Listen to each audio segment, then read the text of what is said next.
And as mentioned, the Iranian regime chooses a new leader, Mojtaba Khamenei. He's the son of the previously assassinated leader Ali Khamenei. Meanwhile, a 7th U.S. service member dies in the war with Iran. And here for analysis is retired Captain Douglas Ernest, a U.S. Army war veteran, political analyst, and the author of The Spirit of a True Patriot. Thanks for your time, Captain. Does Khamenei's son, as regime leader, mean anything to U.S. strategy going forward? Pleasure to be with you today. You know, there's three strategies that it can take from a military analyst perspective, and that would be, number one, he could be a caretaker of his previous father's work and be able to carry on his legacy of what he's done for the Iranian people, which has made them a power point in that part of the country and part of the world. He could also be a hardliner and give the U.S. a very, very, very hard time of doing business in that area. And finally, and we hope he will do, is become a pragmatist, and that is someone that will just take a very simplified, easy, understanding approach and try to help the Iraqis in the economy, because their economy has been pummeled, and right now their country is being decimated by the bombing from Israel and from the United States. And a 7th service member has died. President Trump has acknowledged there could be more casualties as the conflict goes on. How high is the risk for U.S. personnel in the region, even with the decline of Iran's military? The risk is extremely high. When I fought in the war, we thought we had overwhelming force, just like we do right now. We had air superiority, and we had the same condition surrender, unconditional surrender as we did for Iraq, but we still lost thousands of troops in these warfare. Right now, the good thing is we don't have boots on the ground. I personally don't support boots on the ground, as most military analysts do not, because you're going to be in there fighting with the IRGC. But if we can have only air superiority and fighting from the skies, we're going to lose some soldiers, some forces, and many civilians, because these bombs are being leveled indiscriminately from Iran. They don't have target placement like the U.S. does, and they're not very skeptical of human casualties. Captain Ernest, we heard War Secretary Pete Hegseth say that the U.S. is going for unconditional surrender of Iran. Is that within reach? Iran has a lot of firepower, but of course its capabilities have been degraded thus far. You know, a great question. Number one, Secretary of War Pete Hegseth said we're going to use our overwhelming force, which we have. He's also, the president is calling for unconditional surrender. But if we can get a bonus, and that's regime change, which we've not had so far, that would be the icing on the cake to help the Iranian people. Right now, Iran feels cornered. A hypothetical is that they're going to act on disparity, and they're going to unleash some of the worst things you're about to see that they're capable of. Now, with that being said, their missile launches are down about 80 to 90%.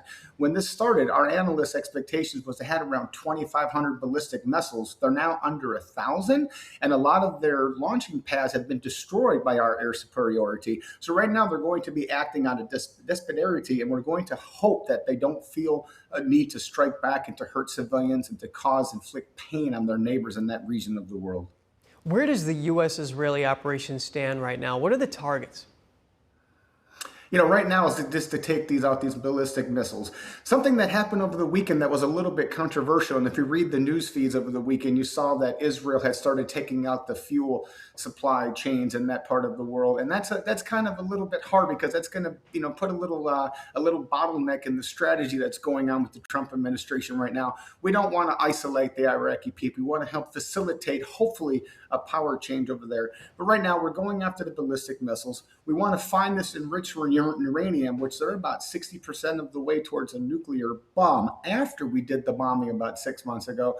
And finally, we want to find a way to hopefully limit the power of the IRGC. This is where the real power nuclei is in this country. We have the Supreme Leader, the Revolutionary Guard, and the Assembly of Experts. They have to all three work together to maintain power in this area. So if we can just penetrate one of these subsets of this leadership hierarchy, we could be able to affect massive change in the Middle East. Senator Kevin Cramer, who's on the Senate Armed Services Committee, says the U.S. operation in Iran could serve as a deterrent to the Chinese regime in any potential attack on Taiwan, and that it also sends a message to Russia as it wages war in Ukraine. What are the broader ripple effects from this conflict beyond Iran's borders? Well, that's another great question. Right now, the U.S. has been leading with Secretary of War Pete Hegseth and President Trump with peace through strength. And that's something we've not done for the last 4 or 5 years in our country. We've always been reactive, not proactive. But right now, if we are making these strikes strategically around the world, that does deter further conflict and help advance our alternative motives across the world, which is to keep peace, defend the United States, and hopefully prevent future wars.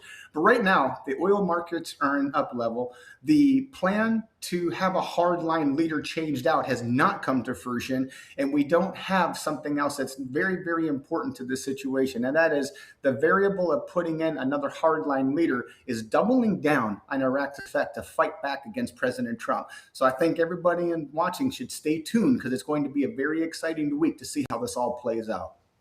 And Captain Ernest, do you have any other comments that you'd like to share with our audience, whether the United States and Israel have an intelligence advantage against Iran at this stage, or whether their operations are being effective based on any metrics? You know, we are at 99% of their 1%. So we have completely annihilated their air defense system. We've annihilated their air force. We've sunk 32 ships in the ocean. The only thing they can really do is just seek havoc and put some speedboats in the Strait of Hormuz to continue the oil disruption. We have overwhelming force. We're calling for unconditional surrender, and we really want to put a moderate regime in there, if you will. So right now, my heart goes out to the loved ones of these fallen soldiers, because that's the hardest part of watching this play out. We want to make sure that we limit the loss of life for our U.S. soldiers and for all these civilians that are in harm's way, that are the recipients of these bombs and all these casualties that are going on in this part of the world. We hope that this strategy by Secretary of War Pete Hegseth, laid out by President Trump, will finally bring peace in the Middle East, and I think we're very close to that point. Captain Douglas Ernest, thank you for coming on. Pleasure's mine.